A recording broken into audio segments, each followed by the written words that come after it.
Tom Fitton is the president of Judicial Watch. How you doing, Tom?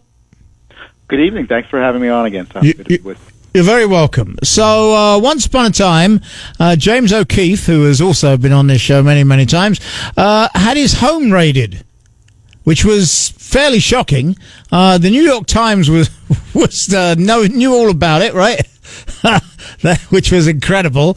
And you wanted the Justice Department records, and now you've got them. Tell us more.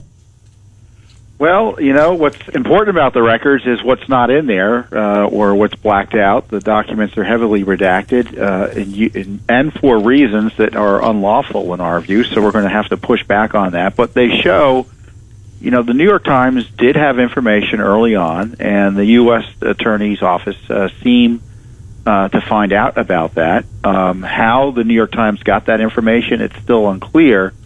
But because it's so heavily redacted, it just raises additional questions as opposed to answering them, which is part of the purpose of engaging in this litigation. We had, this material was not voluntarily disgorged to us. It was forced out via a federal lawsuit. And, you may recall, he was raided, evidently, over the issue of his involvement, his organization's involvement as journalist in trying to obtain the alleged diary of Ashley Biden, who, with the contents of which since have been verified thanks to the FBI literally making a federal case out of this.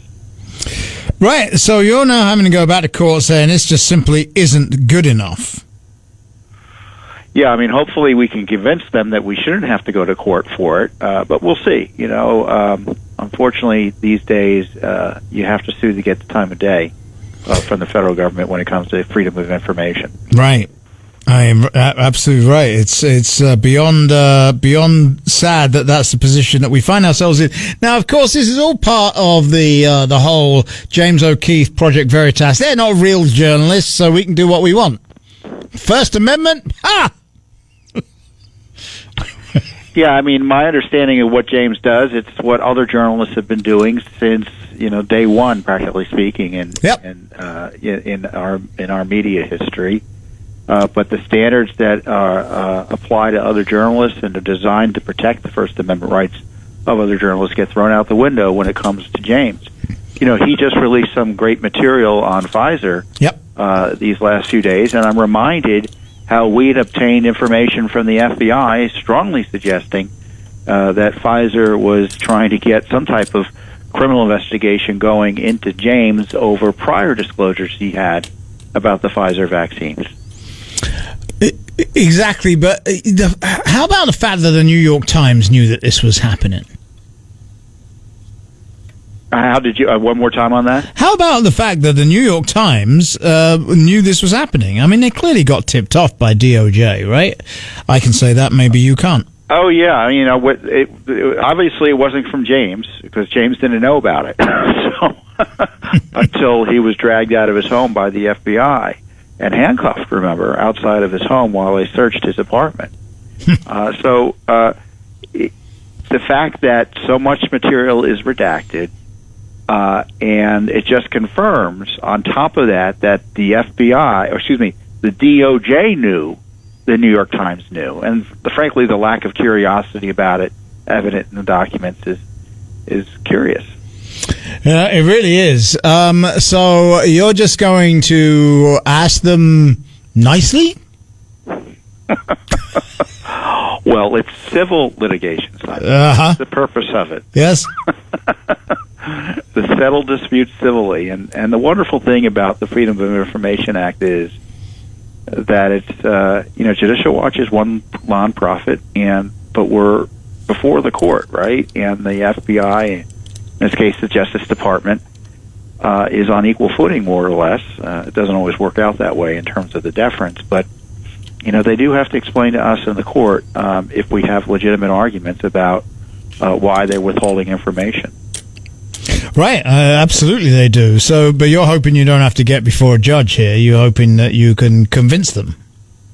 Well, some of the materials they may be able to withhold, right, based on exemptions that are typically used by agencies and withholding information. So just because we want all the records doesn't mean under law we're entitled to everything. But we're entitled to what we're entitled to, right? And you can't say to us, for instance, that we're not giving you this record because we don't think it's responsive, when in fact the law is, you just can't take out a part of the record you think we want to see and black out everything else without good reason, which is what they're doing here. It's very unusual. It's very unusual. I mean, are they trying to protect somebody who said, hey, this is where you're going to find the thing that you want to find and you should go raid it? Are they trying to protect the person that was their whistleblower, as it were?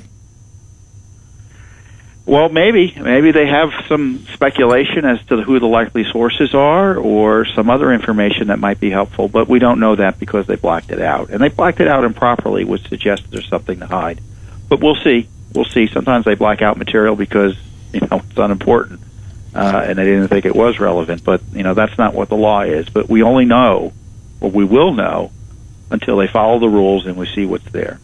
Do you, your envelope... By the way, this is an unprecedented, Simon, you've been covering this for a long time. Yep. I've been here in town forever. I don't remember a raid targeting not just one journalist, but multiple journalists like we saw. No. This raid on James O'Keefe. This is very exceptionally unusual. Exceptionally unusual.